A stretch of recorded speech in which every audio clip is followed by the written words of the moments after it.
കാഞ്ഞിരപ്പള്ളിയിൽ ശബരിമല തീർത്ഥാടകരുടെ വാഹനം അപകടത്തിൽപ്പെട്ടു. ആന്ധ്ര സ്വദേശികളായ തീർത്ഥാടകർ സഞ്ചരിച്ച കാറാണ് അപകടത്തിൽപ്പെട്ടത്.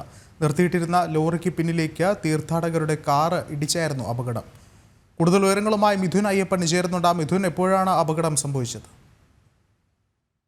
ഇന്ന് അപകടം സംഭവിച്ചതിനെ തുടർന്ന് 5 പേർക്കാണ് ഇപ്പോൾ പരിക്കേറ്റിരിക്കുന്നത്. ഒരു പെൺകുട്ടി ഉൾപ്പെടെ 4 പേരായിരുന്നു ആ കാറിൽ ഉണ്ടായിരുന്നത്. ഇങ്ങനെ 5 പേർക്കും പരിക്കേറ്റ് കഴിഞ്ഞു. ഇവരെ കാഞ്ഞിരപ്പള്ളി താലൂക്ക് ആശുപത്രിയിൽ പ്രവേശിപ്പിച്ചിരിക്കുകയാണ്. ഈ ശബരിമല തീർത്ഥാടകരുടെ ഇവർ ശബരിമലയിലേക്ക് തീർത്ഥാടകരായി എത്തുകയായിരുന്നു. ആന്ധ്ര സ്വദേശികളാണ് ഇവർ സഞ്ചരിച്ചിരിക്കുന്ന കാറ് നിർത്തിയിട്ടിരിക്കുന്ന ലോറിക്ക് പുറകിലേക്ക് ഇടിച്ചു കയറുകയായിരുന്നു. ഇതേ തുടർന്നാണ് അപകടമുണ്ടായത്. ഈ അപകടത്തിൽ കാറിലുണ്ടായിരുന്ന 5 പേർക്കും പരിക്കേറ്റിട്ടുണ്ട്. ഇവരെ കാഞ്ഞിരപ്പള്ളി താലൂക്ക് ആശുപത്രിയിൽ പ്രവേശിപ്പിച്ചിരിക്കുകയാണ്. പരിക്ക് ഗുരുതരമല്ല എന്നുള്ളതാണ് ഇപ്പോൾ ലഭ്യമായിരിക്കുന്ന വിവരം.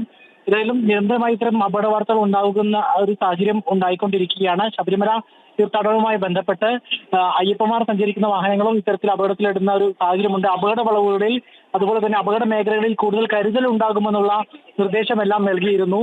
അല്ലെങ്കിൽ അവിടെ പോലീസിനടക്കം വിന്യസിപ്പിക്കുമെന്നുള്ള നിർദ്ദേശമെല്ലാം ഉണ്ടായിരുന്നു. പക്ഷേ ഇപ്പോൾ വീണ്ടും ഒരു അപകടം ഉണ്ടായിരിക്കുന്നു. നിർത്തിയിട്ടിരിക്കുന്ന ഒരു ലോറിക്ക് പുറകിലേക്ക് ഇടിച്ചു കയറുകയാണ് ചെയ്തത്.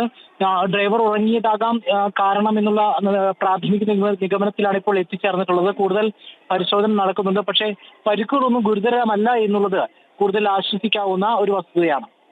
ശരി, മിഥുനാണ് വിവരങ്ങൾ നൽകിയത്.